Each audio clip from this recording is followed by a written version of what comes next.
పరామర్శిస్తాం. ఎవరన్నా యాక్సిడెంట్లో గుద్దితే యాక్సిడెంట్లో గుద్దినట్టు ఉన్నాడు, చనిపోయాడు యాక్సిడెంట్లో, ఆ కుటుంబం పాపం పెద్దలు కోల్పోయింది. మనం సహజంగా ఎవరింటికి పోవాలంటే చనిపోయిన ఇంటికి పోయి పరామర్శ చేస్తాం.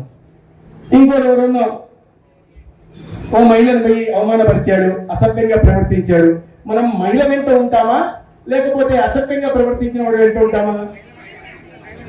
ఈ రాష్ట్రంలో పరిస్థితి మారిపోయినాయి.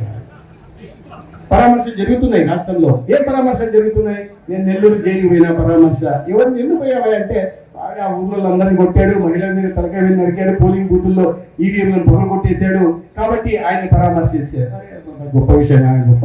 మళ్ళీ ఇంకోరింటికి పోయారు. ఏంటి ఇంకోరింటికి పోయారంటే, పాపం జైల్లో ఉన్నాడు. దేని జైల్లో పోయాడంటే, ఏం చిన్న పిల్లోడు పాపం మామూలు పని చేసిపోయాడు. ఏం చేశాడంటే, ఎవరో దళిత పిల్లోడు ఉంటే ఆ దళిత పిల్లోడు పెట్రోల్ వేసి కాల్చి చంపేసి తీసుకెళ్లి వాళ్ళ ఇంట్లో డోర్ డెలివరీ చేశాడు. ఆ మాత్రం దాంట్లో జైల్లో పెడతారా? మరి అంత కష్టాల్లో ఉండేవాళ్ళని నేను ఆదుకోవాలా లేదా, పరామర్శించాలా లేదా అని ఆడ జైలుకి వెళ్ళి పరామర్శించి వచ్చాడు. మళ్ళీ విజయవాడకు వచ్చారు. విజయవాడకు వచ్చిన అక్కడే పరామర్శ. దేనికి అంటే, మొన్న ఎవరో పోతుంటే దీంట్లో ఉన్నారు అని వస్తే వాళ్ళ తలకాయ తొక్కిచ్చేసాడు కాటుతో.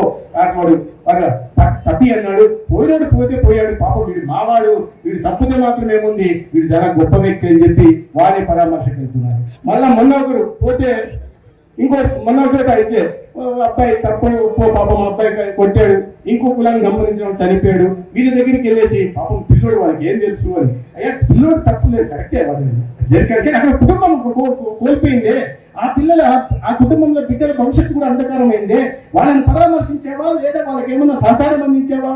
ఎవరి కోసం పోయావు? వేల కోట్లు సంపాదించుకున్నావు, కుటుంబం దగ్గరికి పోయి వీడు చాలా పిల్లోడు. ఆ పోయినోడు ఏముంది, ఆల్మోస్ట్ 40 ఏళ్ళు ఉంటే అంతగానే ఏం బతుకుతాడు అని. మరి మీరంతా 50 ఏళ్ళు 60 ఏళ్ళు 70 ఏళ్ళు మేము ఉండాలా? మేము 30 ఏళ్ళు నేను ముఖ్యమంత్రిగా ఉండాలంటే అంటే 55 ఏళ్ళు ఇప్పుడు నీకు 35 అంటే 25 సంవత్సరాల దాకా నువ్వు ముఖ్యమంత్రిగా ఉండే రాష్ట్రాన్ని దోచుకోవాలి. కానీ పాపం మిగతా కులములు బీసీలు, యాదవ కులానికి సంబంధించిన వాళ్ళు, బీసీ కుటుంబాలు మాత్రం 40 ఏళ్ల పైన వీడు బతికినా ప్రయోజనం లేదన్న వ్యక్తులు, వికృత మనస్తత్వం కలిగిన వ్యక్తులు ఇవాళ రాష్ట్రంలో ఉన్నారు. ఇది చాలా చాలా మనం మామూలుగా చూస్తుంటాం. మనకు ఇప్పుడే మన బాలయ్య గారికి పద్మభూషణ్ బిరుదు కూడా వచ్చింది. మీరు రాష్ట్రంలో ఎప్పుడైనా పొరపాటున రాదు, మళ్ళీ ఎప్పుడైనా వస్తుందా ప్రభుత్వం? రాదు. ఒకేలా వస్తే వాళ్ళు ముందే ప్రణాళిక పెట్టుకున్నారు, ఈసారి మేము ప్రభుత్వంలోకి వస్తే ఏంటి పద్మభూషణ్ గిరిభూషణ్ అవార్డు వాళ్ళు పెట్టేది మేమే పెడతాం. ఏంటి అంటే, వీడు కిడ్నాప్ భూషణ్, వీడు యాక్సిడెంట్ శ్రీ, పద్మశ్రీ లాగా. వీడేమో ఏకంగా రత్న, ఏదే అత్యాచార రత్న. అరే వ్యక్తి ఇట్లాంటి అవార్డులు పెట్టాలని స్కెచ్ చేసుకున్నారంట. రాబోయే రోజుల్లో అవార్డు ఈ ఊర్లో కూడా వస్తాయి. వీడి కబ్జా రత్న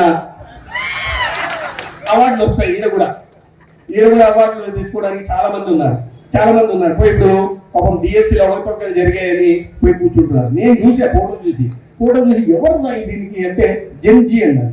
జెన్జీ అంటే 1997 సంవత్సరం నుంచి 2012 దాకా పుట్టిన వాళ్ళని జెన్జీ అంటారు. దాంట్లో చూస్తే ఒక్కొక్కడు 1945లో, 1950లో, 1970లో వీళ్ళు పుట్టినోళ్ళు తప్పిస్తే 1997 తర్వాత పుట్టినోడు నేను భూతత్వం వేసి చూశాను. ఎక్కడ కనిపించలేదు. వీళ్ళంతా కూర్చొని మేము జెన్జీ అంటారు. అంటే అక్కడ జెన్జీ ఇదేది కాబట్టి జెన్జీ ఆలోచనలు వేరు. జెన్జీ ఎవరితో కలవాలో వాళ్ళతో కలుస్తారు, ఏ సమస్య మీద పోరాడాలో వాళ్ళతో పోరాడతారు, ఏ అవినీతి మీద కథం తొక్కాలో దాని మీద దొక్కుతారు. అంతే తప్పిస్తే జవాబుదారీతనాన్ని వాళ్ళు కోరుకుంటారు తప్పిస్తే మీలాగా ఊరికే అనవసరంగా అసత్య ప్రచారాలు చేసి దుమ్మెత్తి పోసి మీరు కడుక్కోండి, బురద జల్లని కడుక్కోండి అనుకునే వాళ్ళ అంతా జెన్జీ ఉండదు. అందుకని మీరు ఆ చేస్తున్న వాటిలో నిరాహార దీక్ష అంటారు. నిరాహార దీక్ష చేయండి, ఆడ చేసినట్టు మీరు చేయండి, పీడ పోతుంది. ఇంకా మొత్తం బ్యాచ్